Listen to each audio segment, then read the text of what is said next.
ప్రభు అయిన యేసుక్రీస్తు నామంలో మీ అందరికి వందనములు. హల్లెలూయా. ఈరోజు పరిశుద్ధాత్మ దేవుడు మనకి ఇచ్చిన ఆత్మీయమైన ఆహారం ఏంటంటే, చూడండి, యెషయా గ్రంథము 14వ అధ్యాయము 5-6 వచనాలు చదువుకుందాం. చెట్టునకు మంచు ఉన్నట్లు చెట్టునకు మంచు ఉన్నట్లు నేను అతని కొందును, తామర పుష్పము పెరుగునట్లు అతడు అభివృద్ధి నొందును. లెబనోను పర్వతము దాని వేళ్లు తన్నునట్లు తమ వేలు తన్నుదురు.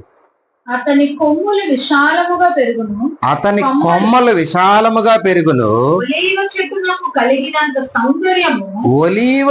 కలిగినంత సౌందర్యము అతనికి కలుగును. లెబానోనుకున్నంత సువాసన అతనికి ఉండును. హల్లెలూయా.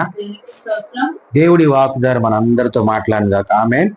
చూడండి, చెట్టునకు మంచు ఉన్నట్టు నేను అతనికి ఉందును అంటూ ఉన్నాడు. చెట్టునకు మంచు అని చెప్తున్నాడు మొదటిది. రెండవ చూస్తే రెండో లైన్ లో తామర పుష్పం పెరిగినట్లు అతడు ఏమంటాడు? అభివృద్ధి నొందును. చూడండి, మనం ఇక్కడ చూస్తే రెండు విషయాలు. చెట్టునకు మంచు ఉన్నట్లు నేను అతనికి ఉందినంటే, దేవుడు ఎలాగుంటాడంటే మంచులాగా. చూడండి, ఒక చెట్టుకి మంచు ఎంత ఉపయోగపడుతుంది అని అంటే, ఎడారుల్లో కొన్ని ప్రాంతాల్లో పెరిగే చెట్లకి వాటర్ ఫెసిలిటీ అనేది అంతగా ఉండదు. అలాంటప్పుడు ఆ మంచు నైట్ అంతా కూర్చుని మంచుతోనే అదేం చేస్తుందంటే తన జీవనమును, తనకు కావాల్సిన ఏమంటారు ఆ ఆహారమును అది తయారు చేసుకోగలుగుతుంది ఆ వాటర్ ద్వారా.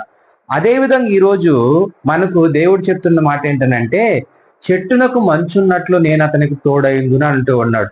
ఎవరికి తోడై ఉంటాడు చెట్టునకు మంచున్నట్టు అని అంటే, ఇక్కడ మనం జ్ఞాపకం చేసుకుంటే ఇజ్రాయెల్ ప్రజలు జ్ఞాపకం చేసుకుంటే వాళ్ళు దేవునికి ఏమై ఉన్నారనంటే, చూడండి, మొదట దేవునికి దగ్గరగా ఉన్నారు. ఇప్పుడు దేవునికి దూరమై ఉన్నప్పుడు దేవుడు చెప్తూ ఉన్నాడు ఏమనంటే, మొదటి వచనంలో ఉంటది, మీరు నీ పాపము చేత నీవు కూలితివి గనుక నీ దేవుడైన యెహోవా తట్టుకు తిరుగుము. చూడండి, నువ్వేం చేయాలి? నీ తప్పిదము వల్ల నువ్వేమైపోయినావు? కూలిపోయినావు, దూరంగా ఉన్నావు దేవునికి. నువ్వు దేవుడైన యెహోవా తట్టు తిరిగితే, ఆయన మాట నువ్వు వింటే, ఆయన ప్రకారం నువ్వు జీవిస్తే ఖచ్చితంగా దేవుడు ఏమై ఉంటాడు మనకు? చెట్టునకు మంచున్నట్టు నేను అతనికి తోడుగా ఉందనంటూ ఉన్నాడు. ఇజ్రాయేల్ కావచ్చు. ఈరోజు